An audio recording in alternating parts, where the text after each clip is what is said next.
નમસ્કાર, સ્વાગત છે આપનું સમાચાર ડાયરીના ડિજિટલ પ્લેટફોર્મમાં। વાત કરીએ જીડીપીની તો દેશની અર્થવ્યવસ્થા દોડી રહી છે, પરંતુ શું સામાન્ય માણસ પણ આ દોડમાં સાથે છે? ભારતની જીડીપી 7.7% વધી છે। દેશ દુનિયાની સૌથી ઝડપથી વિકસતી મોટી અર્થવ્યવસ્થાઓમાં સામેલ થયો છે, પરંતુ સવાલ એ છે કે જીડીપી વધે એટલે ખરેખર શું બદલાય છે?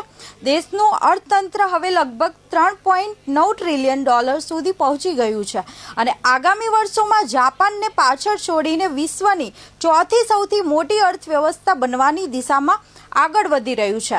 મેન્યુફેક્ચરિંગ સેક્ટરમાં 10.7%ની વૃદ્ધિ નોંધાઈ છે। હોટલ, ટ્રાન્સપોર્ટ અને ટુરિઝમ જેવા સર્વિસ સેક્ટરમાં 11%નો વિકાસ નોંધાયો છે, જે અર્થવ્યવસ્થાને વધુ મજબૂત બનાવી રહ્યો છે। સ્વિગી, ઝોમેટો, ઉબર અને ફ્રીલેન્સર જેવી ગિગ ઇકોનોમીમાં કામ કરતા લાખો લોકોના યોગદાનને હવે જીડીપીની નવી ગણતરીમાં વધુ સારી રીતે સામેલ કરવામાં આવી રહ્યું છે।